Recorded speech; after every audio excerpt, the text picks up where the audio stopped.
এবার অমিত শাহর আপত্তিকর মন্তব্য করা ঘটনাকে কেন্দ্র করে মুখ খুললেন রাজ্যে বিজেপির শীর্ষ নেতা শুভেন্দু অধিকারী। তিনি এদিন এক সাংবাদিক সম্মেলন করে সাংবাদিকদের একাধিক কঠোর প্রশ্নের জবাব দেন। তিনি বলেন, আমরা কোনো সময় ডক্টর বি.আর. আম্বেদকরকে অসম্মান বা ছোট করিনি, এমনকি আমার দলও না। আমরা সর্বদাই ভারতের সংবিধান রচয়িতা ডক্টর বি.আর. আম্বেদকরকে শ্রদ্ধা এবং সম্মান জানিয়ে এসেছি। কিন্তু জাতীয় কংগ্রেস এবং জাতীয় কংগ্রেসের ভাঙা অংশ তৃণমূল কংগ্রেস মাননীয় স্বরাষ্ট্রমন্ত্রী অমিত শাহর মন্তব্যকে বিকৃত করে মানুষের মধ্যে বিভ্রান্ত সৃষ্টি করতে চাইছে, কিন্তু এতে তারা সফল হতে পারবে না। সংবিধান রচয়িতা ডক্টর বি.আর. আম্বেদকরকে বারংবার অসম্মান করার চেষ্টা করেছে রাজ্যের শাসক দল তৃণমূল কংগ্রেস এবং কেন্দ্রে জাতীয় কংগ্রেস। ডক্টর বাবা সাহেব আম্বেদকরকে সবচেয়ে বেশি অপমানিত করার কাজ, অস্বীকার করার কাজ সর্বভারতীয় স্তরে কংগ্রেস এবং এখানে তার ভাঙা অংশ তৃণমূল কংগ্রেসই করে থাকে। কংগ্রেস সংরক্ষণ বিরোধী, কংগ্রেস বাবা সাহেব আম্বেদকরজির বিরোধী এবং সংবিধান বিরোধী দল। জরুরি অবস্থা প্রয়োগ করে সংবিধানকে ভুলুণ্ঠিত করার কাজ কংগ্রেস করেছে, এটা সবাই জানে। এমনকি সেনা শহীদদের অপমানও করেছে। 1952 এবং 54 নির্বাচনে বাবা সাহেব আম্বেদকরজিকে হারানোর জন্য প্রচার কংগ্রেসের পক্ষ থেকে করা হয়েছিল এবং তৎকালীন কংগ্রেসের প্রধান নেতা জওহরলাল নেহরুজিও কি মন্তব্য করেছিলেন সবাই জানেন।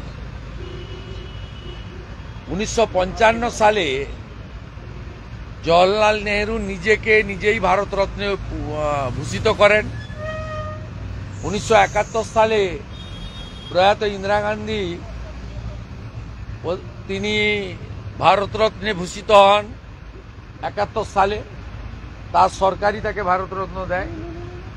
কিন্তু বাবা সাহেবকে ভারতরত্ন দেওয়ার জন্য 1990 সাল পর্যন্ত অপেক্ষা করতে হয় এবং বিজেপি সমর্থিত যে কেন্দ্রীয় সরকার হয়েছিল, অকংগ্রেসী সরকার, তারা 1990 সালে বাবা সাহেবকে ভারতরত্ন পুরস্কারে ভূষিত করে। মমতা ব্যানার্জি এবং কংগ্রেসের যে কটা এখানে আছে সাইনবোর্ডের পার্টির, জওহরলাল নেহরু নিজের বই সিলেক্টেড ওয়ার্ক অফ নেহরু, তাতে সেটা পড়ার জন্য আপনাদের অনুরোধ করব, যেখানে বিসি রায় মহোদয় কেন্দ্রীয় মন্ত্রিসভা থেকে বাবা সাহেবের পদত্যাগের ইনফরমেশনটা দিয়েছিলেন নেহরুজিকে এবং নেহরুজি বলেছিলেন তিনি পদত্যাগ করলেও তার কোনো আসে যায় না। এর প্রামাণ্য দলিল সিলেক্টেড ওয়ার্ক অফ নেহরুতে আছে।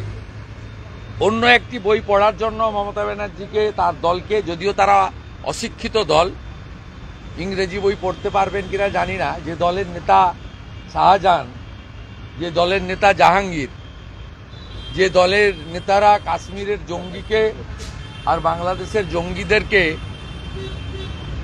শেল্টার দেন, যে দলের যে মন্ত্রিসভার মুখ ফিরাদ হাকিম বলেন যে 50 ভাগের বেশি লোককে উর্দু পড়তে হবে, তারা ইংরেজি পড়তে পারবেন কিনা জানি না।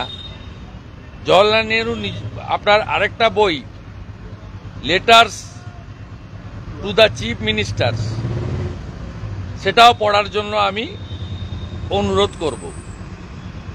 তাই এই রাজনৈতিক প্রচার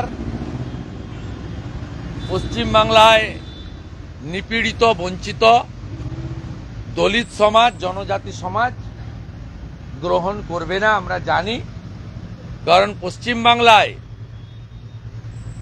বিশেষ সম্প্রদায়ের 77টি গোষ্ঠীকে ওবিসিতে ঢুকিয়ে প্রকৃত ওবিসিদের অধিকার কেড়ে নেওয়া, স্থায়ী নিয়োগ বন্ধ করে মমতা ব্যানার্জির সরকার